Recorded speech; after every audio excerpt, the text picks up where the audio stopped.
Finally आज हम revise करने वाले हैं वन शॉट के अंदर फिजिक्स का अपना एक बेहतरीन चैप्टर है जिसका नाम है work, energy and power. Okay, ये भी अपना मैकेनिक्स का पार्ट है। तो सबसे पहले वर्क, पहला टॉपिक वर्क को देखते हैं। वर्क क्या है? वर्क बेसिकली है higher grade of energy. Higher grade of energy होती है वर्क। वर्क का डिफिनेशन हम लोग कैसे दे सकते हैं? Work is an interaction which alters an object motion, okay. तो कैसे दे सकते हैं हम लोग? ये एक ऑब्जेक्ट है जिसमें हमने फोर्स दिया, देन ये मूव करके इधर से एक डिस्टेंस मूव करके इस डिस्टेंस तक चला गया। ओके, तो इसी को हम लोग क्या बोलते हैं? इस बॉक्स में कुछ वर्क डन हुआ। ओके, इसको ही हम लोग वर्क बोलते हैं। लेकिन अभी एक केस में दिखा था आप लोगों को, अगर ये एक बॉक्स है, इधर हमने फोर्स डाला लेकिन बॉक्स डिस्प्लेस नहीं हुआ, मतलब बॉक्स का कुछ भी पोजीशन का चेंज नहीं हुआ, तो क्या वर्क डन क्या हो जाएगा? जीरो हो जाएगा, क्योंकि वर्क डन होने के लिए पोजीशन चेंज करना पड़ेगा। ओके, एंड फोर्स भी देना पड़ेगा इसमें। तो वर्क का हम लोग बेसिक जो वर्क होता है एक linear quantity. Okay, and work क्या होता है? स्केलर होता है, वेक्टर होता है। वर्क होता है स्केलर क्वांटिटी। वर्क का यूनिट क्या होगा? एनर्जी का यूनिट हो जाएगा joule. Okay, unit will be joule. तो वर्क को हम कैसे लिख सकते हैं? वर्क होता है फोर्स एंड डिस्प्लेसमेंट का स्केलर वेक्टर, यानी कि स्केलर प्रोडक्ट, मतलब डॉट प्रोडक्ट है इसको हम लोग वर्क एंड डिस्प्लेसमेंट का। अगर एक केस ले लेता हूँ मैं, तो वर्क क्या हो जाएगा? Force displacement into cos theta हो जाएगा। अगर मैग्नीट्यूड के रूप में लिखिए है ना, मैग्नीट्यूड कर दो, ये मैग्नीट्यूड कर दो, तो नहीं मतलब मैग्नीट्यूड दिया, कॉस थीटा हो जाएगा। क्या है? डॉट प्रोडक्ट क्या करते हैं? ये भी कॉस थीटा हो जाता है, ये भी का डॉट प्रोडक्ट। सो इसमें ऐसा है कि फोर्स अगर कुछ एंगल में लग गया, ओके, तो इधर से इधर तक डिस्प्लेस हुआ एक्स एंड इधर फोर्स लग रहा है थीटा में, तो इसका ऐसा हो जाएगा एफ एक्स कॉस थीटा। लेकिन इस केस में डायरेक्टली हम लोग एफ एक्स कर सकते हैं, क्योंकि इसमें फोर्स लीनियर लग रहा है, मतलब 180 डिग्री में लग रहा है, तो कॉस 180 डिग्री तो 1 होता है ना, तो इस वजह से फोर्स इंटू डिस्प्लेसमेंट भी कर सकते हैं सीधा, अगर लीनियर फोर्स लग रहा हो। ओके, तो अभी देख लेते हैं। ये था वर्क। अगर हमारा केस कब था वर्क का डेफिनेशन? जब वर्क वेरिएबल नहीं था। ओके, फोर्स जब वेरिएबल नहीं था तब ऐसे वर्क निकालते थे हम लोग। अगर फोर्स वेरिएबल हो गया तो if force is variable of x then कैसे हम लोग निकालेंगे? तो देखो, तब वर्क डन विल बी, देखो एफ एंड डेल्टा एक्स क्या है? फोर्स इंटू डेल्टा एक्स का डॉट प्रोडक्ट, तो सीधा इधर हम लोग इंटीग्रेशन कर लेंगे। Okay, work done will be force into displacement का इंटीग्रेशन, एक्स इनिशियल से लेकर एक्स फाइनल तक। ओके, अब समझ आ गया होगा। अगर ग्राफ में लेके ग्राफ में क्या होगा? ग्राफ में work done will be equals to force into displacement graph का एरिया होगा, area under force into displacement curve. Okay, तो अब तक सही है सब कुछ। ओके, नाउ हम लोग देख लेते हैं sign of work done. Sign of work done, if angle is okay, if the angle is obtuse, तब क्या होगा? ऑब्ट्यूज एंगल क्या होता है? ऑब्ट्यूज होता है एंगल होता है थीटा 90 डिग्री से बड़ा हो तो इसको हम ऑब्ट्यूज एंगल बोलते हैं। देन ये क्या होता है? नेगेटिव होता है। वर्क डन का साइन होता है नेगेटिव। अगर एक्यूट हुआ तो theta less than 90 degree acute, तो वर्क डन का साइन हो जाएगा पॉजिटिव। अगर theta equal to 90 degree then क्या होगा? तो देखो cos 90, इधर थीटा की जगह पे 90 आ जाएगा, cos 90 का वैल्यू क्या होता है? 0 होता है, तो ये हो जाएगा वर्क डन 0। ओके, हमने पढ़ लिया। एक्यूट में क्या होता है, ऑब्ट्यूज में क्या होता है, and theta 90 degree, theta 0 degree में तो हमने पढ़ाई था फोर्स इंटू डिस्प्लेसमेंट होता है। हम लोग एक केस देख लेते हैं। In circular motion work done by conservative force. Okay, work done by conservative force नहीं, work done by centrifugal force कितना होगा देख लेते हैं हम लोग। ओके, तो ये सर्कुलर मोशन एक ऑब्जेक्ट, इसमें फोर्स ऑफ सेंट्रीफ्यूगल क्या हो रहा है, मतलब दिखा रहा हूँ मैं आप लोगों को। ये वेलोसिटी है, वेलोसिटी एंड ये वेलोसिटी। ओके, तो डिस्प्लेसमेंट किधर हो रहा है? इस केस में देख लेते हैं हम लोग। सेंट्रीफ्यूगल फोर्स तो हमेशा सेंटर की तरफ लगेगा, तो फोर्स ऑफ सेंट्रीफ्यूगल इधर लग रहा है, या फिर सेंट्रीफ्यूगल इधर लग रहा है, एंड इधर वेलोसिटी मतलब डिस्प्लेसमेंट इधर की साइड हो रहा है। तो देखो इन दोनों के बीच में, इन दोनों वेक्टर के बीच में एंगल कितना है? 90 डिग्री है। तो अगर थीटा 90 डिग्री था तो वर्क कितना होता था? 0 होता था, तो ये हो जाएगा 0। Circular motion work done by centrifugal force हमेशा 0 होता है, ये बात याद रख लेना। ओके, तो इस बार हम देख लेते हैं work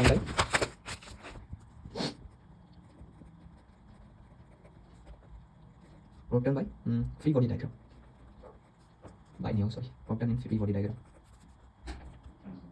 in case of gravity. क्या होगा? ये एक ऑब्जेक्ट है, ये ए पोजीशन से लेकर बी पोजीशन तक आ गया। ओके, नीचे गिर गया, फ्री फॉल हो गया। डिस्टेंस है एच दोनों के बीच में। ओके, मतलब हाइट है एच। तो इस ऑब्जेक्ट का मास है, लेट्स हम लोग ले लेते हैं एम। ओके, नीचे क्या इसमें क्या फोर्स लग रहा होगा? इस ऑब्जेक्ट में mg लग रहा होगा, और कितना डिस्टेंस नीचे आएगा? H distance. तो वर्क डन क्या कितना होगा? वर्क डन होता है फोर्स इंटू डिस्प्लेसमेंट। फोर्स क्या है? mg। एक ही फोर्स लग रहा है ग्रेविटी के, एयर रेजिस्टेंस नहीं है मान लो, तो वर्क डन एक ही है, फोर्स एक ही है mg। ओके, देन कितना डिस्टेंस ये ट्रेवल करके आया? H distance, and cos theta इसमें थीटा कितना डिग्री है? देखो नीचे गिर रहा है, डिस्प्लेसमेंट भी नीचे की तरफ हो रहा है, तो थीटा तो कितना है? 0 डिग्री है ना, तो कॉस थीटा 1 to mgh होगा, work done will B mgh। Okay, तो हमने एक सेकंड, हमने आगे क्या बताया था? cos 180 डिग्री अगर 180 डिग्री, इसमें 180 डिग्री होता था साइड से, तो वो मैंने इसमें डिग्री कैसे 180 डिग्री होगा? इसमें तो cos 0 डिग्री होगा ना, cos थीटा cos 0 ही 1 था, इसी वजह से फोर्स इंटू डिस्प्लेसमेंट होता है, ना कि 180 डिग्री अगर होगा तो फोर्स अगर इधर लग गया डिस्प्लेसमेंट इधर हो गया देन ये 180 डिग्री होगा 180 डिग्री में भी सेम फोर्स इंटू डिस्प्लेसमेंट होगा लेकिन -1 होगा ना क्योंकि cos 180 डिग्री तो -1 होता है तो फोर्स इंटू डिस्प्लेसमेंट का माइनस साइन होगा ऐसा समझ में आ गया होगा आप लोगों को in case of gravity it will be what equal to mgh अगर नीचे गिरा होगा अगर ऊपर गिरा होगा तो ये है a ये है b तो उनके बीच का डिस्टेंस है h पर भी हम ऊपर फेंकते हैं चीज़ों को लेकिन देखो ग्रेविटी तो हमेशा नीचे की तरफ कम वर्क करता है तो हमेशा इसका साइन नीचे की तरफ ग्रेविटी लग रहा होगा mg फोर्स नीचे की तरफ लग रहा होगा डिस्प्लेसमेंट ऊपर की तरफ h हो रहा है तो इस बार डिग्री कितना होगा दोनों के बीच में 180 डिग्री तो क्या हो जाएगा mgh इंटू cos 180 डिग्री जो कि होता है -1 so volt will be minus mgh अब समझ में आ गया होगा आप लोगों को देन हम लोग देखते हैं दूसरा case in case of normal reaction okay in case of normal reaction कैसा होता है देख लेते हैं ओके इधर एक ऑब्जेक्ट है m मास का तो इसमें नॉर्मल रिएक्शन किधर की तरफ लगेगा ऊपर की तरफ लगेगा नॉर्मल रिएक्शन ओके तो ये चीज स्लाइड करके इधर तक आ गया तो डिस्प्लेसमेंट कितना हुआ let's see x distance displacement हुआ लेकिन डिस्प्लेसमेंट एंड नॉर्मल रिएक्शन के बीच का एंगल देखो 90 डिग्री है तो टर्म बाय नॉर्मल रिएक्शन कितना हो जाएगा 0 ओके अब समझ आ गया होगा आप लोगों को नेक्स्ट हम लोग पढ़ते हैं kinetic energy what is kinetic energy को हम लोग के से डिनोट करते हैं तो काइनेटिक एनर्जी होता है किसी भी चीज़ का अगर मोशन नहीं हो तो इसके ऊपर एक एनर्जी लगता है वही kinetic energy energy due to motion of a body इसका डेफिनेशन से दे सकते हैं हम energy due to motion of a body तो ये जो काइनेटिक एनर्जी होता है ये मास का डायरेक्टली प्रोपोर्शनल होता है काइनेटिक एनर्जी वेलोसिटी का स्क्वायर का भी डायरेक्टली प्रोपोर्शनल होता है ओके सो अगर इन दोनों को हम लोग मार्क्स करके लिखते हैं तो क्या होगा kinetic energy directly proportional to mv square हो जाएगा तो kinetic energy equals to proportional को इक्वल टू है तो कांस्टेंट लेना पड़ेगा जो कि वो कांस्टेंट होता है हाफ तो काइनेटिक एनर्जी का फॉर्मूला होता है हाफ mv स्क्वायर ओके तो इसको अगर हम लोग थोड़ा मॉडिफाई करें देखो काइनेटिक एनर्जी इक्वल टू देखो इसमें अगर हम लोग क्या करें मैंने m स्क्वायर v स्क्वायर लिख दिया तो एक m मैंने एक्स्ट्रा लिख दिया तो नीचे अगर उसको भी मैं डिवाइड कर दूँ तो सिमिलर हो जाएगा मैंने कुछ अलग नहीं लिखा है ओके अभी देखो इसको मैं फिर से m स्क्वायर v स्क्वायर को हम लोग लिख सकते हैं mv का होल स्क्वायर में 2m okay kinetic energy mv क्या था mv मतलब तो क्या था मोमेंटम था लीनियर मोमेंटम तो इसको p लिख सकते हैं p स्क्वायर अपन में 2m तो काइनेटिक एनर्जी का एक और फॉर्मूला हो गया p स्क्वायर अपन में 2m ओके ऐसे हम लोग फॉर्मूला बना भी सकते हैं काइनेटिक एनर्जी हो गया देन एक इंपॉर्टेंट थ्योरम है वो होता है work energy theorem work energy theorem so let's see what is work energy theorem ये थ्योरम क्या बोलता है work done by all forces acting on a body is equal to क्या होता है डेल्टा काइनेटिक एनर्जी होता है मतलब काइनेटिक एनर्जी का सेंस के बराबर रहता है मतलब work done by all forces मैं सिंपली ऑल फोर्सेस लिख देता हूँ kinetic energy final minus kinetic energy initial के बराबर होता है क्वेश्चन सॉल्व कर सकते हैं ओके तो वर्क एनर्जी थ्योरम क्या होता है work done by all forces equal to kinetic energy final minus kinetic energy initial इसको कैसे प्रूव कर सकते हैं हम लोग इसको प्रूव करने के लिए न्यूटन सेकंड लॉ का यूज करना पड़ेगा तो न्यूटन सेकंड लॉ क्या था force equal to mass into acceleration यही न्यूटन सेकंड लॉ का डेरिवेशन था डेरिवेटिव मतलब डेराइव करके यही मिलता था लास्ट में अपने को ओके अगर मास कांस्टेंट है तो अभी देखो तो वर्क डन अभी हमने वर्क डन किसके बराबर पढ़ा था फोर्स इनटू डिस्प्लेसमेंट के बराबर पढ़ा था तो डॉट प्रोडक्ट के बीच डॉट प्रोडक्ट के बराबर पढ़ा था ओके तो अभी दोनों को इंटीग्रेट करके देना हम तो देखो वर्क डन इक्वल्स टू क्या हो जाएगा फोर्स को हम लोग क्या लिख सकते हैं एम ए के बराबर लिख सकते हैं इनटू डेल्टा एक्स हो जाएगा इंटीग्रेट करते जाओ एक्सेलरेशन को हम लोग क्या लिख सकते थे हमने क्या पढ़ा था मोशन इन स्ट्रेट लाइन में एक्सेलरेशन को हम लोग v dv बाई dx भी लिख सकते हैं ओके अगर वेलोसिटी x के फॉर्म में हो तो हम लोग v dv बाई dx करके भी निकाल सकते थे एक्सेलरेशन तो एक्सेलरेशन को हम लिख दूंगा v dv बाई dx और मैं डेल्टा x को हम लोग dx भी लिख सकते हैं फिर से dx कैंसिल आउट हो जाएगा तो देखो वर्क डन इक्वल्स टू क्या हो जाएगा m v dv तो देखो अगर हम लोग वेलोसिटी इनिशियल से लेकर वेलोसिटी फाइनल तक इसको इंटीग्रेट करें और इसको 0 से लेकर वर्क डन तक अब देखो बन जाएगा work done equals to m क्या कांस्टेंट है तो निकल जाएगा आगे m तो v देखो v स्क्वायर अब 2 हो जाएगा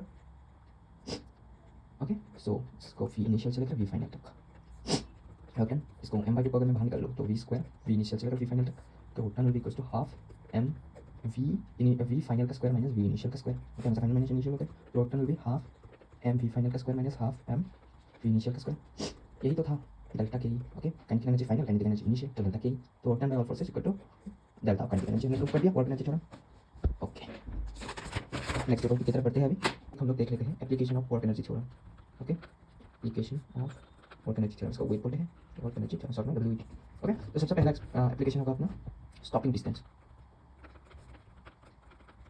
इन राफ प्लेन मतलब जब फ्रिक्शन होगा उस वाले प्लेन में स्टॉपिंग डिस्टेंस कैसे निकालेंगे ओके तो ये एक बॉक्स मान लेता हूँ इसका कितना है मास है इसका m तो इसमें हमने इधर की तरफ फोर्स लगाया फ्रिक्शन इधर की तरफ फोर्स लगाया कौन सा फ्रिक्शन तो फोर्स लगाने के बाद ये चल नहीं लगा इस वाले पॉइंट तक आ गया मतलब डिस्प्लेसमेंट हुआ x ओके x या फिर s लिख देते हैं यही होगा स्टॉपिंग डिस्टेंस क्योंकि इधर आके स्टॉप हो गए ओके ऐसे स्टॉपिंग डिस्टेंस तो इधर की साइड काइनेटिक फ्रिक्शन लगेगा काइनेटिक फ्रिक्शन किसके बराबर होगा काइनेटिक फ्रिक्शन होगा न्यू के न्यूटन के बराबर न्यूटन सॉरी नॉर्मल के बराबर नॉर्मल कितना होगा नीचे की तरफ ऊपर की तरफ होगा mg नॉर्मल रिएक्शन ओके तो न्यू के mg तो जो फोर्स लग रहा है काइनेटिक फ्रिक्शन का वो होगा न्यू के mg के बराबर क्या अभी work done by all forces निकालते हैं हम लोग वर्क डन बाई देखो इधर दो फोर्सेस लग रहा है एक ये वाला फोर्स एक नॉर्मल वाला फोर्स देखो नॉर्मल वाला फोर्स से तो ये 90 डिग्री एंगल बना रहा है ना, तो नॉर्मल वाला फोर्स तो जीरो हो जाएगा, तो वर्क डन बाय कौन सा फोर्स होगा, ये वाला फोर्स, या फिर इसके ऑपोजिट ये वाला फोर्स, तो हम लोग काइनेटिक फ्रिक्शन वाला फोर्स को ले लेते हैं। वर्क डन बाय इतना force equal to work done by all forces equal to delta के ही था, तो काइनेटिक एनर्जी फाइनल में देखो वेलोसिटी जीरो हो गया क्योंकि स्टॉप हो गया, तो काइनेटिक एनर्जी फाइनल जीरो होगा, तो माइनस कितना होगा, काइनेटिक एनर्जी इनिशियल कितना होगा, माइनस ऑफ हाफ मास कितना था एम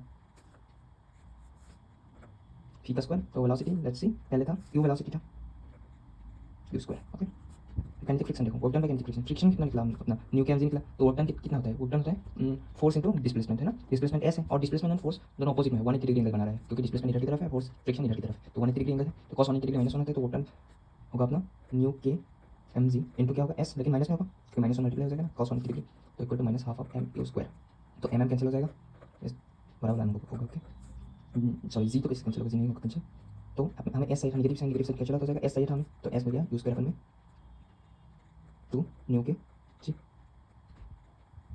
तो ये होता है स्क्वायर अपन में 2 mu k g stopping distance okay in राफ्ट प्लेन। और स्मूथ प्लेन में क्या था, अगर थोड़ा रिवाइज करें हम लोग motion in plane, smooth plane में स्टॉपिंग डिस्टेंस क्या होता था, s equal to u square अपन में ट्वाइस ए होता था, तो राफ्ट प्लेन में एक्सीलरेशन जो होता है वो माइनस न्यू के जी के बराबर हो जाता है, सो इसी वजह से एस इक्वल टू न्यू, तो राफ्ट प्लेन में s stopping distance equal to u square अपन में 2 न्यू के जी होता है। ओके, तो इसी वजह अगर इसी तरह हम लोग स्टॉपिंग टाइम निकाले, स्मूथ प्लेन में स्टॉपिंग टाइम क्या होता था, यू अपन में होता था। ओके, तो इधर भी क्या हो जाएगा स्टॉपिंग टाइम राफ्ट प्लेन में यू अपन में न्यू के जी हो जाएगा।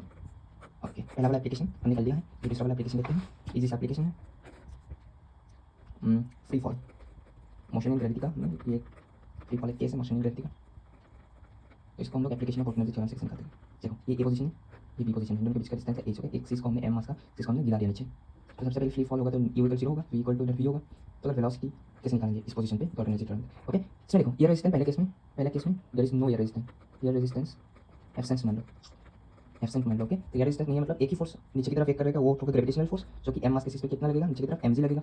ओके, एंड नीचे की तरफ ये क्या हो रहा है डिस्प्लेसमेंट एच, तो cos 0 1 होता है, तो work done by all forces equal to कितना हो जाएगा, डेल्टा के ई तो होता है ना, लेकिन देखो work done by all forces इधर क्या हो जाएगा, ये तो ऑर्डिनरी थ्योरम की ट्रू है, लेकिन work done by all forces इधर क्या है एक ही फोर्स है, तो वर्क निकालो एम जी एच होगा equal to kinetic energy final इधर क्या होगा हाफ एम वी स्क्वायर होगा, लेकिन इनिशियल वेलोसिटी जीरो है तो इनिशियल काइनेटिक एनर्जी भी जीरो हो जाएगा, हाफ एम वी स्क्वायर के बराबर हो जाएगा, तो एम अगर हम लोग कैंसिल कर ले तो ये हो जाएगा वी इक्वल टू हो जाएगा रूट जी एच के बराबर, तो हमने प्रूव कर लिया मोशन इन स्ट्रेट लाइन को याद कर फिर से, v equal to root two g h था ना, इसी तरह हमने निकाल दिया।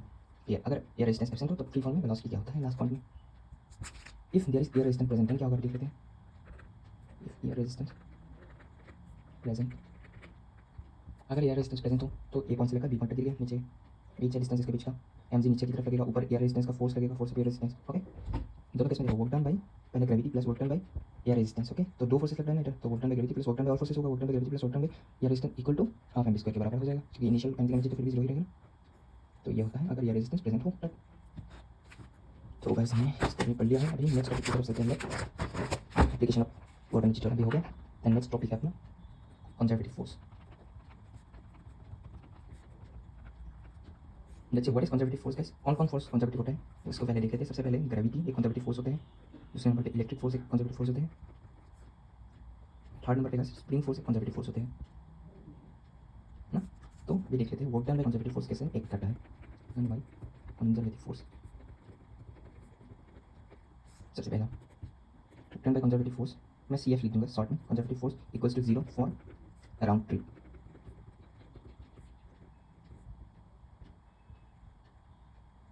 Click part, okay cyclic part कैसा देखो, लेट्स मान लो ए पॉइंट है बी पॉइंट है सी पॉइंट है। ओके, सो ए से बी गया फर्स्ट, देन बी से सी गया, देन ए सी से ए आया, तो ये क्या हो जाएगा work done by conservative force 0 हो जाएगा, जैसे ऐसा राउंड ट्रिप साइक्लिक पार्ट के लिए। दूसरे नंबर पे देखो work done by conservative force doesn't depend on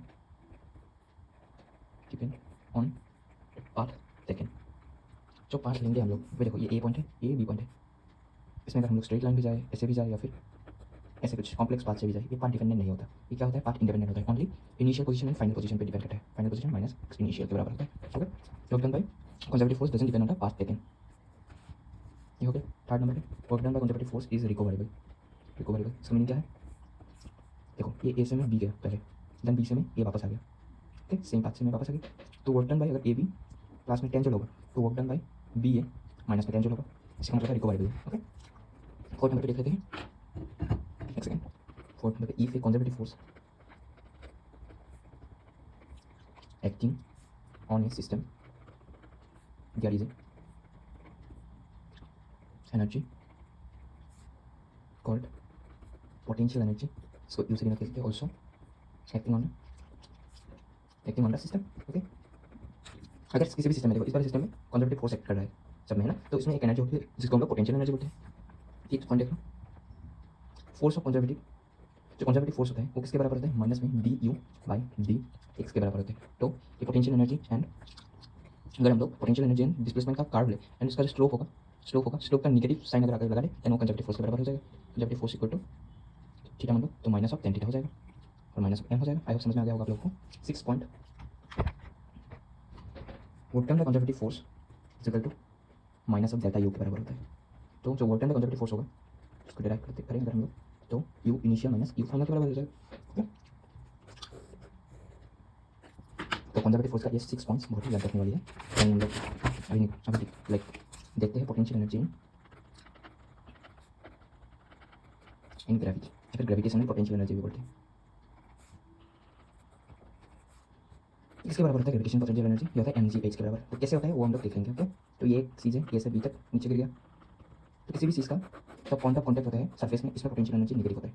तो इसका ये पोटेंशियल एनर्जी फाइनल हो जाएगा, ये इनिशियल हो जाएगा। इनिशियल पोटेंशियल एनर्जी किसके बराबर हो जाएगा, mg h के बराबर हो जाएगा, 8h है ना। तो work done by all forces sorry मैंने क्या लिखा, देखो ये इनिशियल, अभी तो हम लोग को पता नहीं है ना पोटेंशियल एनर्जी इनिशियल क्या होगा, फाइनल पता है, फाइनल 0 होगा, सरफेस में 0 होता है। तो work done by all forces, फिर से हम लोग work done by conservative forces कौन सा नंबर यूज़ कर रहे हैं हम लोग कंजर्वेटिव फोर्स का, 6 नंबर थ्योरम जो हमने 6 पॉइंट पढ़ा था, 6 नंबर पॉइंट को यूज़ करें। तो माइनस ऑफ डेल्टा यू था, तो u initial minus u final के बराबर था। तो work done by conservative force, conservative कौन सा कंजर्वेटिव फोर्स इधर लग रहा है, ओनली ग्रेविटी लग रहा है नीचे की तरफ mg एंड डिस्प्लेसमेंट भी नीचे की तरफ है। तो conservative force work done mgh के बराबर हो जाएगा, यू इनिशियल के बराबर। तो यू फाइनल तो 0 है ना, तो यू इनिशियल किसके बराबर हो जाएगा, mgh के बराबर। तो potential energy in gravity mgh के बराबर होता है। ओके, तो लेकिन इसमें ट्विस्ट है, ट्विस्ट इन केस ऑफ, अगर क्वेश्चन में रॉड आ गया, case of rod billing like structure and इसका पोटेंशियल एनर्जी निकालने को हमें बोल दे, देन हमें जो एच लेना है वो किधर से लेना है, देखो ये 8 का सरफेस है, इधर एक बिलिंग है, इसका सेंटर इधर होगा, बिलिंग का सेंटर। तो 8 इस वाले सेंटर को, यानी कि टोटल एच नहीं लेना, हमें एच का हाफ लेना है। ओके, इसी को हम लोग एच बोलेंगे, इसको एच मान लो। एच क्या होगा, सेंटर से distance. In case of billing, rod billing extraction we take h as distance of the object centre from the earth. Okay, हम लोग समझ में आ गया होगा आप लोगों को। तो नेक्स्ट टॉपिक है अपना stable and unstable equilibrium. Okay, तो देखो गाइस, ये है अपना डिस्प्लेसमेंट एंड पोटेंशियल एनर्जी वाला कार्ड। ओके, तो अभी इसमें मैं ऐसा ड्रॉ कर लेता हूँ। इस वाले पॉइंट में देखो, इस वाले पॉइंट में पोटेंशियल एनर्जी क्या होगा, लोएस्ट होगा, और इस वाले पॉइंट में पोटेंशियल एनर्जी हाईएस्ट होगा। तो ये होगा अनस्टेबल इक्विलिब्रियम। एंड ये वाला जो पॉइंट होगा पोटेंशियल एनर्जी इसमें लो है, इसको बोलते हैं हम लोग स्टेबल इक्विलिब्रियम। ओके, एक सेकंड रुक जाओ, हवा आ रही है स्केल पे। ओके, तो अभी अच्छे से लिखते हैं इधर स्टेबल इक्विलिब्रियम है, मतलब इक्विलिब्रियम है, तो फोर्स इक्वल टू कितना होगा, 0 होगा। ओके, स्टेबल इक्विलिब्रियम है तो potential energy will be lowest या फिर minimum. Okay, potential energy minimum है ना, अगर पोटेंशियल एनर्जी मिनिमम है तो क्या होगा, एनर्जी मिनिमम है then stability will be maximum. So मतलब डी स्क्वायर यू, अगर डबल डिफरेंशिएशन करें डी एक्स स्क्वायर मैक्सिमम है, मतलब मैक्सिमम क्या होता है, लेस देन का 0 होता है। तो डबल डिफरेंशिएशन करें तो अभी अनस्टेबल इक्विलिब्रियम हम लोग देख लेंगे। एक सेकंड, इसमें देखो पोटेंशियल एनर्जी मिनिमम है ना, तो देखो पोटेंशियल एनर्जी मिनिमम है तो डबल डिफरेंशिएशन ग्रेटर देन 0 आएगा, मिनिमम है ग्रेटर देन 0 आता था। ओके, इस बार अनस्टेबल इक्विलिब्रियम की तरफ चलते हैं। इसमें भी फोर्स कितना होगा, नेट फोर्स तो 0 की होगा, यू इक्वल टू क्या होगा, मैक्सिमम होगा। तो अगर डबल डिफरेंशिएशन करें इसमें स्टेबिलिटी क्या होगा, stability will B lowest, stability minimum होगा। अगर पोटेंशियल एनर्जी मैक्सिमम है तो स्टेबिलिटी मिनिमम होगा। तो अगर डबल डिफरेंशिएशन करें d square u upon d x square maximum है ये, तो मैक्सिमम मतलब less than equal to 0। Okay, stable equilibrium unstable equilibrium हमने पढ़ लिया है। अभी नेक्स्ट अपना जो टॉपिक है उसको पढ़ लेते हैं हम लोग जैसे। तो नेक्स्ट टॉपिक है अपना mechanical energy. What is mechanical energy. तो गाइस मैकेनिकल एनर्जी को ई से डिनोट किया जाता है, और मैकेनिकल एनर्जी होता है sum of potential energy and kinetic energy. So E बराबर कितना होता है, U plus K E. Okay, तो देन अपना गाइस एक थ्योरी आएगा, इसको बोलते हैं conservation of mechanical theory, conservation of mechanical energy theory. Mechanical energy ऐसा लिखता हूँ मैं। ये कंजर्वेशन ऑफ मैकेनिकल एनर्जी कब एप्लीकेबल होता है, only in isolated system where only conservative forces are acting. ये कब एप्लीकेबल होता है? जब ओनली एक सिस्टम आइसोलेटेड हो और ओनली कंजर्वेटिव फोर्स अप्लाई हो। नॉन कंजर्वेटिव फोर्स अगर अप्लाई हो रहा है तो इसको हम लोग, इस वाले सिस्टम में हम लोग मैकेनिकल एनर्जी का कंजर्वेशन नहीं कर सकते। ओके, तो थ्योरी का ये कंजर्वेशन ऑफ मैकेनिकल एनर्जी क्या होता है? ई इक्वल टू कॉन्स्टेंट होता है, mechanical energy equal to constant होता है। क्या होगा? U1 इक्वल टू E2 होगा, mechanical energy in system 1 equal to mechanical energy in system 2। तो U1 kinetic energy 1 will be equal to U2 kinetic energy 2। Okay, तो इसको प्रूव करके मैं दिखाता हूँ आप लोगों को कैसे प्रूव कर सकते हैं हम लोग कंजर्वेशन ऑफ मैकेनिकल एनर्जी को। तो इसको हम लोग प्रूव करेंगे न्यूटन वर्क एनर्जी थ्योरम जो होता है ना, उससे हम लोग प्रूव करेंगे। तो वर्क एनर्जी थ्योरम से क्या होता है? Work done by all forces, proof work done by all forces equal to क्या होता है? डेल्टा के ही होता है। ओके, तो work done by all forces मतलब इधर क्या क्या फोर्स होगा? लेट्स मान लेते हैं हम लोग कंजर्वेटिव फोर्स भी है, प्लस वर्क डन बाय एक एक्सटर्नल फोर्स भी कर रहा है, plus work done by non conservative force भी है, इक्वल टू डेल्टा के मतलब kinetic energy 2 minus kinetic energy 1। Okay, तो अभी देखो मैंने क्या कहा था, अगर अपने को मैकेनिकल एनर्जी का कंजर्वेशन दिखाना है तो आइसोलेटेड होना पड़ेगा एंड क्या होना पड़ेगा? नॉन कंजर्वेटिव फोर्स नहीं कर सकता, ओनली कंजर्वेटिव फोर्स कर सकता है। मतलब work done by external force से 0 होगा, work done by non conservative force भी 0 हो जाएगा, तो हमने बचेगा work done by conservative force equal to kinetic energy 2 minus kinetic energy 1। लेकिन गाइस हमने क्या पढ़ा था? Work done by conservative force क्या होता है? माइनस ऑफ डेल्टा यू पढ़ा था हमने, तो this will be equal to kinetic energy 2 minus kinetic energy 1। Okay, so minus of delta u मतलब यू इनिशियल या फिर U1 माइनस U2। ओके, तो kinetic energy 2 minus kinetic energy 1 equal to U1 plus kinetic energy 1 equal to kinetic energy 2 plus U2। So this is equal to U1 equal to E2। तो हमने prove कर दिया इसको भी, easy था। Okay, इस बार हम लोग application of conservation of mechanical energy पर लेते हैं। Application of conservation of mechanical energy, किधर किधर हम लोग मैकेनिकल एनर्जी के कंजर्वेशन को यूज़ कर सकते हैं? सबसे पहले वो मोशन अंडर ग्रेविटी में, motion under gravity well no air resistance, जिसमें एयर रेजिस्टेंस नहीं है। क्यों एयर रेजिस्टेंस नहीं है? क्योंकि एयर रेजिस्टेंस क्या होता है? एक नॉन कंजर्वेटिव फोर्स होता है। दूसरे नंबर पे motion of a body in smooth सीधा फ्रिक्शन नहीं होगा अर्थ सरफेस, इसमें भी हम लोग कंजर्वेशन ऑफ क्या कंजर्वेशन ऑफ मैकेनिकल एनर्जी वाला थ्योरम बता सकते हैं। एंड थर्ड में एंड स्मूथ ही क्यों? क्योंकि फ्रिक्शन 0 होगा, एंड फ्रिक्शन क्या होता है? नॉन कंजर्वेटिव फोर्स होता है, सो इसी वजह से स्मूथ। एंड थर्ड नंबर पे हॉरिजॉन्टल स्प्रिंग ब्लॉक सिस्टम में, spring block system and surface क्या होना पड़ेगा? स्मूथ। ओके, तो application of conservation of mechanical energy भी हमने पढ़ लिया। Next topic guys, spring force. Okay, तो मैं इधर दिखाता हूँ आप लोगों को। लेट्स सी, ये एक स्प्रिंग है। ओके, इसका नेचुरल लेंथ है ये इतना था, थोड़ा बनाता हूँ मेरा, तो इतना रखो। ओके, इसमें x इक्वल 0 पोजीशन में है ये स्प्रिंग। अगर ये स्प्रिंग मैंने स्ट्रेच कर दिया, मतलब ऐसे खींच दिया, क्या होगा? इसका लेंथ बढ़ जाएगा, मतलब पहले इधर था तो थोड़ा बढ़ के इधर तक आ जाएगा, तो इधर x इक्वल टू 0 था, इधर x तक आ गया मान लो। अगर मैं इसको कंप्रेस कर दूँ तो क्या शॉर्ट हो जाएगा ये? लेट्स सी, इधर तक है। ओके, इधर x इक्वल टू 0 है, लेकिन इधर नेगेटिव में x आ जाएगा। ओके, तो जब हम लोग किसी भी स्प्रिंग को स्ट्रेच करते हैं या फिर कंप्रेस करते हैं तो स्प्रिंग में टेंशन फोर्स जनरेट होता है, जो कि टुवर्ड्स किसके साइड होता है? इस x इक्वल 0 के साइड होता है। मतलब अभी इसको हमने क्या करा? इसको स्ट्रेच करते हैं तो एक टेंशन जनरेट हो रहा है टुवर्ड्स किधर की तरफ? x इक्वल 0 की तरफ, मतलब इधर की तरफ टेंशन लग रहा है। देन इस वाले स्प्रिंग में किधर की तरफ लग रहा है? x इक्वल 0 की तरफ, तो इस तरफ। ओके, इस वाले स्प्रिंग को तो हमने स्ट्रेच भी नहीं किया या फिर कंप्रेस भी नहीं किया, तो इसमें टेंशन कितना है? 0। ओके, तो स्प्रिंग फोर्स को कैसे लिखेंगे हम लोग? Definition, when A spring is compressed और stretched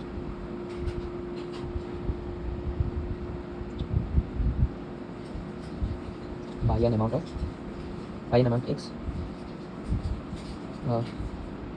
a tension force by an amount of x from x equal 0, a tension generates on the string towards किसके तरफ? x equal 0 की तरफ। और इस टेंशन जो होता है ना, तो किसके बराबर होता है? माइनस k ऑफ x के बराबर होता है। इधर x क्या है? x तो है अमाउंट ऑफ एक्सटेंडेड और अमाउंट ऑफ एक्सटेंडेड या फिर amount of compressed. Okay, compressed या फिर एक्सटेंड करने का अमाउंट को हम लोग x से डिनोट करते हैं। और k क्या होता है? k होता है स्प्रिंग कांस्टेंट। जैसे फ्रिक्शन में न्यू होता है कांस्टेंट फ्रिक्शन का, इसी तरह k होता है स्प्रिंग का constant. Tension equal to minus of kx। Okay, so spring force हमने पढ़ लिया है क्या होता है? व्हेन स्प्रिंग इज एक्सटेंडेड और compressed by an amount of x from x equal 0, a tension generates on the string towards x equal 0। इस tension का वैल्यू होता है माइनस ऑफ kx। ओके, और हमने क्या पढ़ा था? ये जो स्प्रिंग फोर्स होता है कंजर्वेटिव फोर्स होता है। ओके, तो अगर किसी भी चीज़ पे कंजर्वेटिव फोर्स एक्ट कर रहा है, मतलब इसमें पोटेंशियल एनर्जी भी होगा, तो इसी तरह हम लोग करेंगे। तो स्प्रिंग फोर्स में जो पोटेंशियल एनर्जी एक्ट करता है उसको बोलते हैं हम लोग इलास्टिक पोटेंशियल एनर्जी। इसको यूसे डिनोट करेंगे हम लोग। ओके, तो इलास्टिक पोटेंशियल एनर्जी होता है हाफ kx स्क्वायर के बराबर।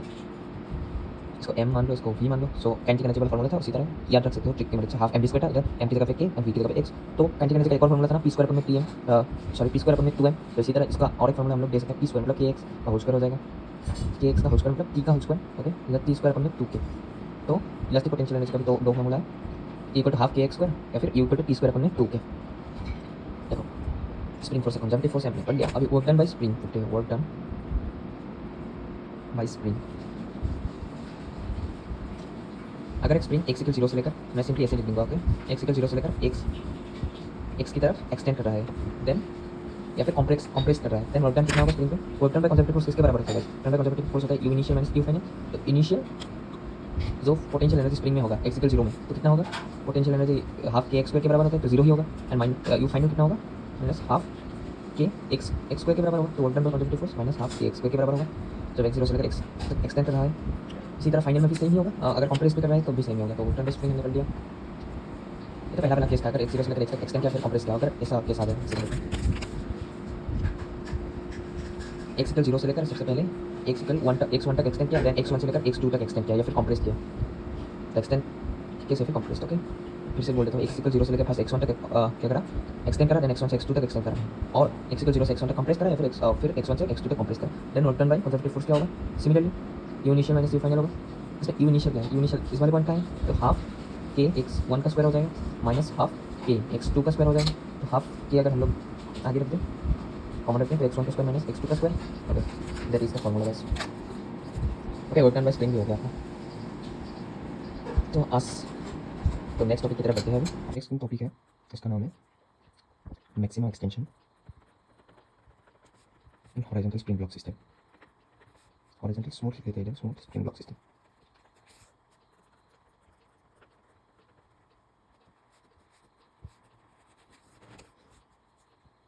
ओके, तो ये एक स्मूथ सरफेस है। स्मूथ सरफेस का मतलब इसमें कोई भी फ्रिक्शन नहीं है। Okay, done. इधर एक ब्लॉक है, इधर एक वाला मान लो, इसमें एक स्प्रिंग है। अभी इसका वेलोसिटी है u। जब ये स्प्रिंग आके इस स्प्रिंग को हिट करेगा, देन थोड़ा मैक्सिमम मतलब डिस्टेंस इसने हिट किया, तो ये स्प्रिंग इधर से लेकर इधर तक चला जाएगा। स्प्रिंग चला जाएगा, हिट करने के बाद जो ये मैक्सिमम एक्सटेंशन हुआ, इसको हमने को बताना है। मैक्सिमम एक्सटेंशन इस पॉइंट में भी इसका वेलोसिटी u होगा, इस पॉइंट में इसका वेलोसिटी v होगा, है ना? ओके, फी किसके बराबर होगा? फी 0 के बराबर होगा, क्योंकि इस पॉइंट के जाके ये वाला स्प्रिंग फर्दर कॉम्प्रेस करने नहीं देगा। सो ये वाला ब्लॉक रुक जाएगा, ये तो वेलोसिटी हो जाएगा 0। सो अभी मैंने क्या बताया था, horizontal smooth spring block system में हम लोग दो वर्क एनर्जी थ्योरम भी लगा सकते हैं, एंड क्या लगा सकते हैं हम लोग?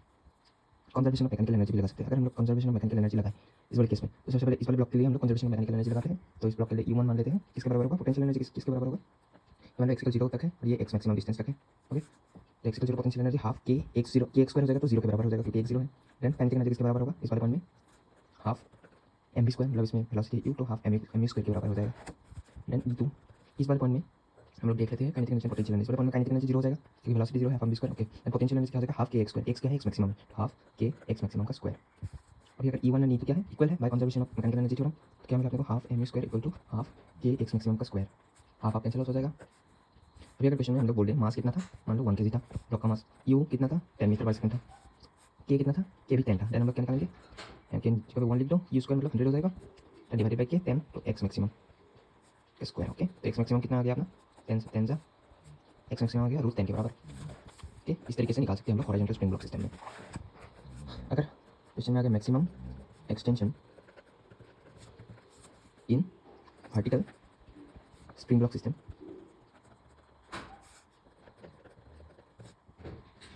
एंड इसमें एयर रेजिस्टेंस नहीं है, नो एयर रेजिस्टेंस।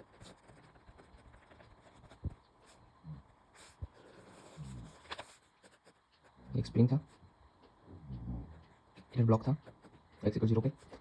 अगर कॉन्ट्रैक्शन होगा तो ब्लॉक आ जाएगा स्प्रिंग इस तरीके से, स्प्रिंग इधर तक एक्सटेंड करके ब्लॉक आ जाएगा इस पोजीशन पे, तो ये हो जाएगा x मैक्सिमम। ओके, अगर कॉन्ट्रैक्ट कर दे तो क्या होगा? इस वाले पॉइंट में आ जाएगा, तो इसमें नेगेटिव x होगा। ओके, तो इसमें देखो, इसमें दो फोर्सेस चेक कर रहा है, एक होता है ग्रेविटी का फोर्स नीचे चेक करेगा, और एक फोर्स अगर मैं एक्सटेंड करेगा तो इस साइड में कौन सा फोर्स चेक करेगा? स्प्रिंग फोर्स है ना, ये टेंशन। अगर इस केस में कॉन्ट्रैक्ट करेगा, कौन सा फोर्स चेक करेगा? इधर टेंशन। मतलब हर केस में दो फोर्स लग रहा है, और हम लोगों ने क्या पढ़ा था, जो मैकेनिकल एनर्जी का कंजर्वेशन है वो किस में लगा सकते हैं? ओनली आइसोलेटेड सिस्टम में। देखो, इसमें एक ही फोर्स चेक कर रहा था, कौन सा फोर्स? वो था स्प्रिंग फोर्स। ओके, कोई दूसरा फोर्स नहीं था, नॉर्मल फोर्स था। लेकिन इसमें देखो नॉर्मल फोर्स का भी जीरो हो गया था ना, क्योंकि डिस्प्लेस किधर हो रहा है 90 डिग्री एंगल, तो इसमें एक ही फोर्स एक कर रहा था, यानी कि आइसोलेटेड सिस्टम था, तो इसी वजह से हमने मैकेनिकल एनर्जी का कंजर्वेशन लगाया। लेकिन इस केस में मैकेनिकल एनर्जी का कंजर्वेशन नहीं लगा सकते, क्योंकि आइसोलेटेड सिस्टम नहीं है, हर एक केस में दो फोर्स एक कर रहा है। ओके, तो इसमें हम लोग क्या लगा सकते हैं, वर्क एनर्जी थ्योरम लगा सकते हैं। अभी देखो इसमें नो एयर रेजिस्टेंस, तो एयर रेजिस्टेंस को इग्नोर कर लो, तो इसमें हम लोग क्या लगाएंगे, वर्क एनर्जी थ्योरम। तो वर्क एनर्जी थ्योरम क्या था, work done by all forces equal to delta kinetic energy. Okay, starting में वेलोसिटी क्या था, जीरो था, देन इस वाले पॉइंट में जाके वेलोसिटी क्या हो जाएगा, जीरो हो जाएगा, या फिर स्टार्टिंग में वेलोसिटी जीरो था, इस वाले पॉइंट में कॉन्टैक्ट करके जाके भी वेलोसिटी क्या हो जाएगा, जीरो हो जाएगा। तो डेल्टा काइनेटिक एनर्जी तो जीरो के बराबर हो गया। दो फोर्सेस एक कर रहे हैं, कौन दो फोर्स एक कर रहे हैं, work done by gravity plus work done by spring. तो work done by gravity equal to negative में वर्क डन बाय स्प्रिंग। तो हम लोग इस वाले केस को लेंगे, कॉन्ट्रैक्ट वाला केस नहीं लेंगे हम लोग, अभी एक्सटेंशन वाला केस लेंगे। सेम होगा कॉन्ट्रैक्ट में भी, वर्क डन बाय ग्रेविटी क्या होगा, वर्क डन किधर की तरफ हो रहा है, नीचे की तरफ हो रहा है। ओके, कितना डिस्टेंस हो रहा है, एक्स मैक्सिमम डिस्टेंस हो रहा है, और नीचे फोर्स भी नीचे की तरफ एम जी लग रहा है, तो m g x maximum cos कितना हो जाएगा, कॉस हो जाएगा 0 डिग्री, तो कॉस 0 1 तो m g x maximum equal to negative में work done by spring. Work done by spring कितना होगा, स्टार्टिंग में इधर था, नेक्स्ट इधर चला गया, तो माइनस में होगा हाफ के एक्स मैक्सिमम का स्क्वायर हो जाएगा। ओके, तो ये हो जाएगा हाफ के एक्स मैक्सिमम का स्क्वायर। देखो कैसे होगा, वर्क डन बाय स्प्रिंग क्या होता है, work done by spring you initial minus u final होता है ना, तो यू इनिशियल में x 0 है, तो ये इलेक्ट्रिक पोटेंशियल एनर्जी इनिशियल हो जाएगा, फाइनल काइनेटिक पोटेंशियल एनर्जी हो जाएगा के एक्स मैक्सिमम का स्क्वायर। इस तरीके से आएगा m g x maximum. Okay, तो अगर एक्स मैक्सिमम एंड स्क्वायर को हम लोग कैंसिल आउट करें, एंड देन ये हो जाएगा x maximum equals to 2 mg divided by k. तो ये फॉर्मूला आ गया, क्या फॉर्मूला आ गया, maximum extension in vertical spring block system and no air resistance में एक्स मैक्सिमम क्या आता है, 2 mg बाई के। डायरेक्टली हम लोग इस फॉर्मूले से कर सकते हैं। और elastic potential energy at x maximum क्या होगा, उसको देखते हैं। इलास्टिक पोटेंशियल एनर्जी क्या था, इलास्टिक पोटेंशियल एनर्जी था किसी भी स्प्रिंग के लिए हाफ के एक्स का स्क्वायर, इधर एक्स क्या है, एक्स है एक्स मैक्सिमम, तो हाफ के एक्स मैक्सिमम का स्क्वायर। ओके, तो हाफ के एक्स मैक्सिमम क्या आया, 2 mg बाई के आया, तो इसका अगर स्क्वायर करते तो क्या होगा, 4 m स्क्वायर जी स्क्वायर, अपन में के स्क्वायर, तो के स्क्वायर एंड के हम लोग कैंसिल कर ले, 2 से 2 बच जाएगा, तो ये आ जाएगा अपना 2 m स्क्वायर जी स्क्वायर अपने के। यू एट एक्स मैक्सिमम, ये भी इंपॉर्टेंट है। इलास्टिक पोटेंशियल एनर्जी या वर्टिकल स्प्रिंग ब्लॉक सिस्टम का मैक्सिमम एक्सटेंशन कितना होता है, 2 m square g square divided by k होता है। नेक्स्ट टॉपिक की तरफ चलते हैं। इस बार होगा equilibrium extension eight vertical spring block system. इसमें भी नो एयर रेजिस्टेंस में नहीं है।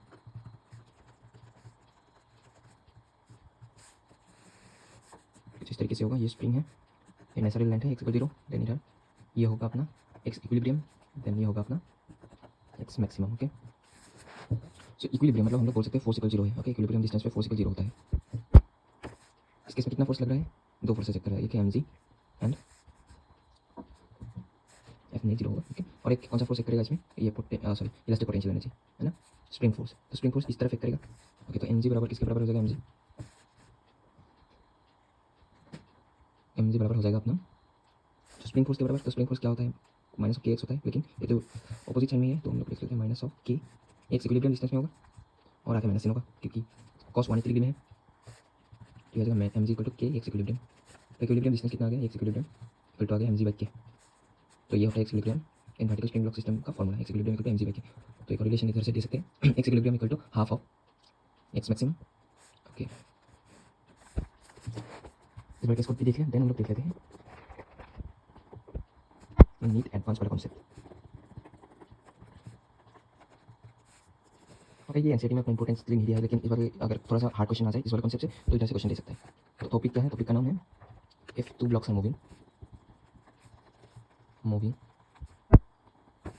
टू सॉरी इधर बोथ लिख लेते हैं, both blocks are moving in a smooth horizontal spring block system. Okay, so ये एक स्मूथ सरफेस है, इसमें दो ब्लॉक है, ये ब्लॉक ए जो कि मूव कर रहा है वेलोसिटी v से, और ये एक ब्लॉक बी है जो ये है, ये बी है। ओके, ये मूव कर रहा है कितनी वेलोसिटी से, ये मूव कर रहा है u वेलोसिटी से। ओके, इसमें एक स्प्रिंग है, बी वाले ब्लॉक पे एक ऐसा स्प्रिंग है। ये बोला क्या है, ओके जो बोला है उसको तो हमने लिख दिया। ओके, जब ये ब्लॉक क्वेश्चन में ऐसा आएगा, मैक्सिमम डिस्टेंस क्वेश्चन किस टाइप का आ सकता है, मैक्सिमम एक्सटेंशन निकालने को देगा, point when block a collides block b and compress the spring to a maximum compression। Extension नहीं, कंप्रेशन लिख दो, मैक्सिमम कंप्रेशन। फिर क्या बोला है, ये हमने क्वेश्चन कर लिया। ओके, तो क्वेश्चन में क्या बोला है, पहले तो ऐसा ए ब्लॉक था, ये बी ब्लॉक था, बी ब्लॉक में कुछ इस तरीके से ये था अपना स्प्रिंग था। ओके, ये यू वेलोसिटी से जा रहा था, ये वी वेलोसिटी से जा रहा था। ये केस 1। केस 2 में क्या बोला है, ये बी ब्लॉक का ये स्प्रिंग को जब ये ए ब्लॉक कोलाइड करेगा, देन इस वाले स्प्रिंग को थोड़ा मैक्सिमम कंप्रेशन दे देगा। ओके, तो स्टार्टिंग में इधर था x = 0 पे स्प्रिंग इसको कंप्रेस करके नेगेटिव सॉरी एक्स की तरफ लेके आ गया। ओके, ये बी ब्लॉक है, ये ए ब्लॉक है, और ये ब्लॉक है। ओके, कंप्रेस करके इस पॉइंट पे लेके आ गया। तो इसका वेलोसिटी तो सेम रहेगा, वी रहेगा, लेकिन इसका वेलोसिटी देखो, जब एक मैक्सिमम कंप्रेस कर देगा तब इसका वेलोसिटी हो जाएगा अपना 0। यू किसके बराबर हो जाएगा 0। तो अगर इस बार केस में हम लोग क्या लगा सकते हैं, हॉरिजॉन्टल स्प्रिंग लॉक सिस्टम में, तो वो मैकेनिकल एनर्जी का कंजर्वेशन लगा सकते हैं, जो मैकेनिकल एनर्जी का कंजर्वेशन अगर लगाए ऐसे भी आंसर आ जाएगा। लेकिन इसमें फॉर्मूला याद रख लेना, जो डेल्टा के होता है ना, सेंसिंग काइनेटिक एनर्जी किसके बराबर होता है। लेट्स मान लो इस ब्लॉक का मास था m1, इस ब्लॉक का मास था m2, तो ये हो गया हाफ m1 m2 अपन में m1 plus m2 whole v relative का स्क्वायर माइनस यू रिलेटिव का स्क्वायर। इसमें याद रख लेना, जो वी रिलेटिव हो जाएगा अपना किसके बराबर हो जाएगा 0 के बराबर। क्यों वी रिलेटिव 0 होगा, देखो इस वाले ब्लॉक के दोनों क्या हो जाएगा, एक ही सिस्टम टाइप एक करेगा। ओके, इस वाले पॉइंट पे जब मैक्सिमम कंप्रेशन आ जाएगा उसके बाद दोनों ब्लॉक एक ही स्पीड से इधर की तरफ ट्रेवल करेगा, तो इसी वजह से वी रिलेटिव हो जाता है 0 के बराबर। और यू रिलेटिव होगा वो किसके बराबर होगा, सेम साइड जा रहा है और ये मूविंग प्लेन नहीं है, तो ये हो जाएगा अपोजिट टू द वेक्टर, तो वी माइनस यू। यू किसके बराबर था 0 के बराबर, तो ये हो जाएगा वी, सॉरी हमने गलती कर दी। जब ये मैक्सिमम एक्सटेंशन पे आ जाएगा यू बराबर 0 नहीं होगा, वी बराबर 0 होगा। ओके, तो v minus u 0 minus u, तो माइनस यू के बराबर हो जाएगा। तो यू रिलेटिव इस तरीके से, तो इस फॉर्मूले से निकाल लो डेल्टा की। Then work energy power theorem से भी निकाल सकते हैं हम लोग, सॉरी वर्क एनर्जी थ्योरम से भी निकाल सकते हैं। Then by applying the work energy theorem तो क्या मिल जाएगा, work done by all forces equal to delta kinetic energy. Okay, तो हो जाएगा इस तरीके से मैक्सिमम एक्सटेंशन भी निकाल सकते हैं। नेक्स्ट कॉन्सेप्ट करते हैं, एनर्जी पावर का नेक्स्ट कॉन्सेप्ट की तरफ बढ़ते हैं, जो कि है वर्क पढ़ लिया हमने, एनर्जी भी पढ़ लिया, इस बार हम पढ़ेंगे पावर के बारे में। ओके, तो सबसे पहले पावर होता क्या है, पावर होता है the rate of doing work. Okay, तो ये पावर इक्वल्स होगा, वो होगा वर्क डन अपन में टाइम। ओके, सो उसी को हम लोगों ने बोला the rate of doing work, या फिर इसे भी लिख सकते हैं P equal to D W by D T. Okay, तभी अगर इसको हम लोग फाइनल डी डब्ल्यू को हम लोग वर्क डन को क्या लिख सकते हैं, हम लोग फोर्स इंटू डिस्प्लेसमेंट लिख सकते हैं, डॉट प्रोडक्ट था डी टी। तो अगर फोर्स क्या है कॉन्स्टेंट है तो आगे निकल जाएगा, ये बच जाएगा d x by D t. तो d x by D t क्या था, वेलोसिटी था, तो ये हो जाएगा अपना फोर्स इंटू वेलोसिटी का भी डॉट प्रोडक्ट। तो पावर का एक और फॉर्मूला निकल के आ गया, फोर्स इंटू वेलोसिटी का डॉट प्रोडक्ट। तो एक और फॉर्मूला क्या था, इसका पहला फॉर्मूला, दूसरा फॉर्मूला पावर। पहला फॉर्मूला था वर्क अपन में था, दूसरा फॉर्मूला है फोर्स इंटू वेलोसिटी। ओके, इस बार हम लोग देखते हैं power of A machine which lift an object. Okay, एक मशीन है, मान लो एक मशीन है, इधर मैं लगा देता हूँ। इसने क्या किया, ये ग्राउंड है, इसमें एक चीज़ है, मान लो कुछ मास का है, ये एम मास का है। इसने इस चीज़ को क्या किया, उठाया, इसे लिफ्ट किया, इतना एच तक किया। ओके, स्मॉल एच लिख देता हूँ मैं। तो मशीन का जो पावर होगा रपी वो किसके बराबर होगा, वर्क डन में टाइम, तो वर्क डन मशीन ने कितना किया, एम जी एच किया अपन में टाइम। तो ये फॉर्मूला होता है पावर का, अगर कोई ऑब्जेक्ट किसी भी चीज़ को लिफ्ट कर रहा है तब पावर क्या होता है, एम जी एच अपन में टी। हमने थोड़ा पावर का जो यूनिट होता है वो किसके बराबर होता है, यूनिट होता है वाट। और हम लोग क्या लिख सकते हैं, वर्क का होता है जूल, तो जूल एंड टाइम का सेकंड, तो जेस -1 ऊपर में, तो जूल पर सेकंड भी होता है ना। तो नेक्स्ट टॉपिक की तरफ बढ़ते हैं अभी, जो कि है अपना if power is equal to constant. अगर पावर कांस्टेंट हो जाए देन आपका जो वेलोसिटी होता है वो होता है √2kT अपन में m। डिस्प्लेसमेंट जो होता है वो होता है, तो देखो तो इससे बता सकते हैं वेलोसिटी किसके प्रोपोर्शनल होगा, वेलोसिटी इज प्रोपोर्शनल टू √3 या फिर t half. Okay, so next displacement किसके बराबर होता है, डिस्प्लेसमेंट होता है 2/3 √2k अपन में m t 3/2। तो ये x किसके प्रोपोर्शनल होता है, डिस्प्लेसमेंट प्रोपोर्शनल होता है t टाइम के 3/2 से, फ्रैक्शन से। ओके, तो नेक्स्ट एक्सीलरेशन होता है, इसको देखो ये होता है k 2mt। तो इधर एक्सीलरेशन किसका प्रोपोर्शनल होगा, t माइनस हाफ के। समझ आ गया होगा आप लोगों को। अगर ये कब होता है, अगर प्रेशर कांस्टेंट है तब होता है ये केस। एंड नेक्स्ट कॉन्सेप्ट की तरफ बढ़ते हैं हम। नेक्स्ट कॉन्सेप्ट है एफिशिएंसी का, एफिशिएंसी ऑफ मोटर या फिर मशीन मान लो। तो एफिशिएंसी को हम लोग एन से डिनोट करते हैं। ये जो एन या फिर एफिशिएंसी होता है वो होता है जो पावर आउटपुट में मिला, जो पावर इनपुट में देना है इनटू 100%। फिर पावर इनपुट क्या होता है, पावर ऑफ द मशीन, जो मशीन का पावर है एक्चुअल, इसको हम लोग आउटपुट पावर, इनपुट पावर बोलते हैं, sorry power of the machine. और जो पावर हमने मशीन को दिया, given power to the machine, and जो पावर आउटपुट है वो होता है power done by the machine. जिस पावर का वर्क हमने किया मशीन के थ्रू, इसको हम लोग पावर आउटपुट बोलते हैं बाय द मशीन। जो power given to the machine है, जो हमने दिया वो इनपुट होता है, और जो आउटपुट होता है वो क्या है, जो पावर हमने जिस पावर का वर्क किया मशीन के थ्रू, उसको हम लोग आउटपुट बोलते हैं। ओके, यही एफिशिएंसी का कॉन्सेप्ट खत्म है। देन हम लोग पढ़ते हैं इस बार, फिर अपना पावर वाला कॉन्सेप्ट खत्म है। नेक्स्ट अपना सर्कुलर मोशन है, उसके बाद चित्ता खत्म हो जाएगा। सर्कुलर मोशन ये है थोड़ा, तो हमने horizontal tension eight horizontal circle कब पढ़ा था, हमने न्यूटन्स लॉज ऑफ मोशन में पढ़ा था। तो इधर हम लोग क्या पढ़ेंगे, टेंशन एट वर्टिकल सर्कल।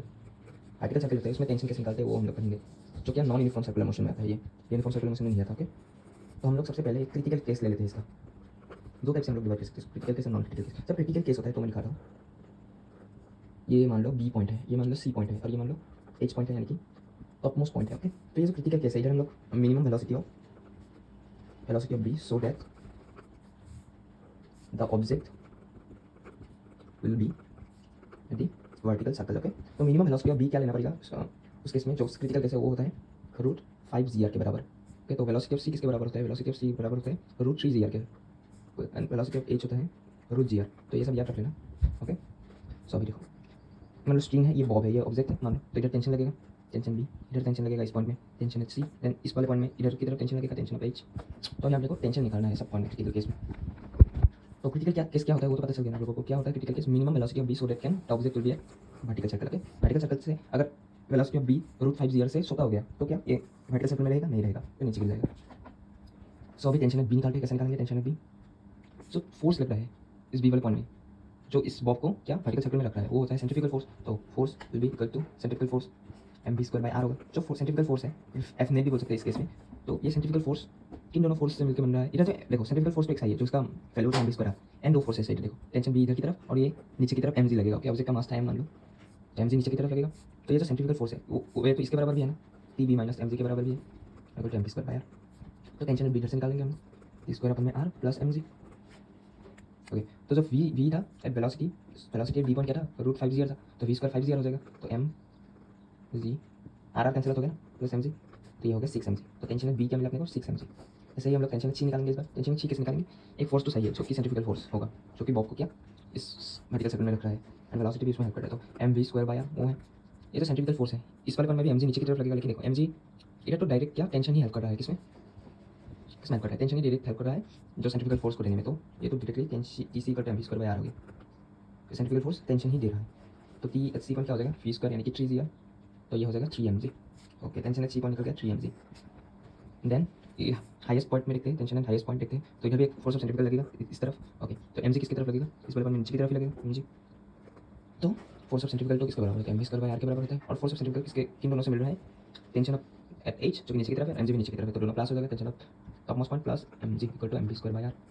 तो टेंशन ऑफ एच क्या हो जाएगा mv²/r, तो v² अगर मैं कर लूँ तो ये मिल जाएगा मुझे mg, और इस माइनस ये वाला mg माइनस हो जाएगा, इधर की तरफ जाकर mg। तो टेंशन ऑफ हाईएस्ट पॉइंट देखो 0 मिला, यही था critical case. Okay, tension highest point क्या मिलता है 0 मिलता है, टेंशन बी क्या मिलता है 6 mg मिलता है, और टेंशन सी पॉइंट क्या मिलता है 3 mg मिलता है। टेंशन किसमें हाईएस्ट है और रोप टूटने का ज़्यादा प्रोबेबिलिटी है बी पॉइंट में, टेंशन का नहीं है, मतलब रोप टूटने की लीस्ट प्रोबेबिलिटी है टॉप मोस्ट पॉइंट।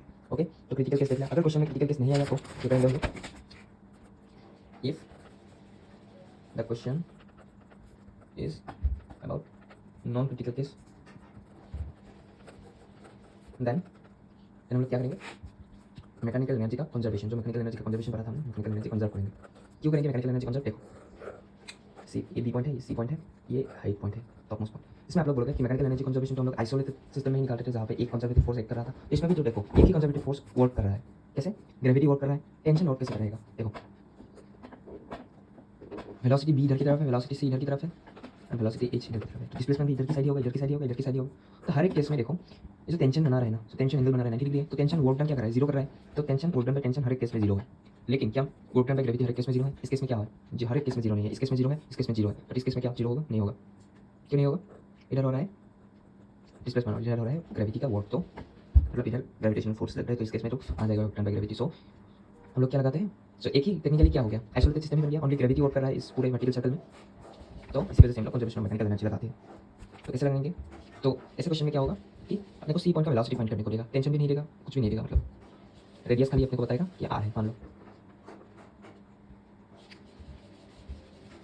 तो हमने उस वाले केस में भी बना था, कैसे करेंगे, सबसे पहले बी वाले पॉइंट का एंड सी वाले पॉइंट का सेम मैकेनिकल एनर्जी होना पड़ेगा according to mechanical energy conservation. तो बी वाले में हम लोग ई1 लिख लेते हैं, ई बी लिख लेते हैं।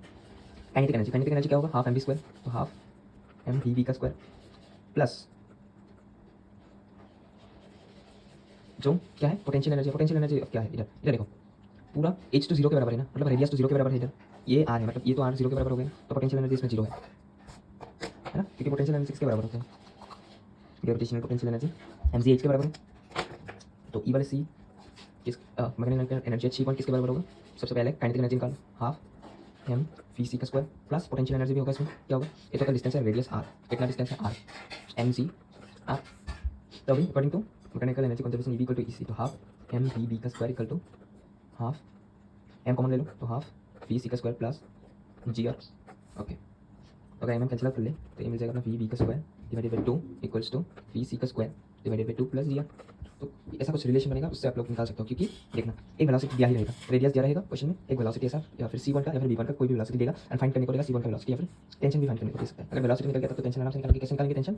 सेंट्रिफिकल फोर्स की मदद से। Force of centrifugal equal to mv square upon r, और सेंट्रिफिकल फोर्स कौन दे रहा है इस वाले केस में? तो mg नीचे लग रहा होगा, tb नीचे, ओ मतलब ऊपर, तो tb minus mg equal to mv square हो जाएगा बी वाले पॉइंट में। ऐसे ही निकाल सकते हैं हम लोग। तो वर्टिकल सर्कल भी कंप्लीट कर लिया। लास्ट एक केस है, उसको देख लेते हैं। Vertical circle with smooth incline plane. देखो ये एक स्मूथ इंक्लाइन प्लेन है, जैसे मैंने एक ऑब्जेक्ट को गिरा दिया, ये एच है। तो क्वेश्चन पूछेगा मैं कितना हाइट से इसको फेंकूँ कि ये एक वर्टिकल सर्कल में ऐसा बन जाए।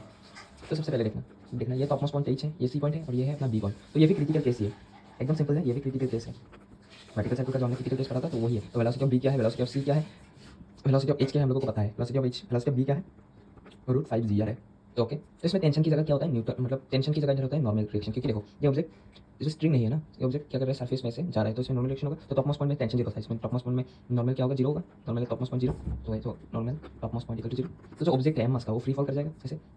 तो फ्री फॉल करके बी पॉइंट में जब गिरेगा तो वेलोसिटी ऑफ बी एक और तरीके से क्या आ जाएगा, फ्री फॉल के बाद √2 GH आता था, ये हमने पढ़ा है मोशन स्ट्रेट लाइन में, velocity of B point equal to √2 GH होगा। तो एक और तरीके से अपने को ये जो क्रिटिकल केस सिस्टम मिल रहा है, velocity of B equal to √5 GR के बराबर है, और √5 GR के बराबर है। तो ये दोनों इक्वल है, तो कर दो √2 GH equals to √5 GR। Root पर कैंसिल आउट कर देते हैं, देन जी कैंसिल आउट कर देते हैं, तो एक मिल जाएगा अपने को 5/2r। तो एक और रिलेशन बन गया, इधर से h निकाल सकते हो। कौन से हिस्से फेंके की है, एक वर्टिकल सर्कल में आ जाए। तो इधर अपना वर्क और एनर्जी वाला चैप्टर खत्म होता है। तो क्वेश्चन सॉल्व कर लेना अच्छे से, आराम से हो जाएगा लेवल 70।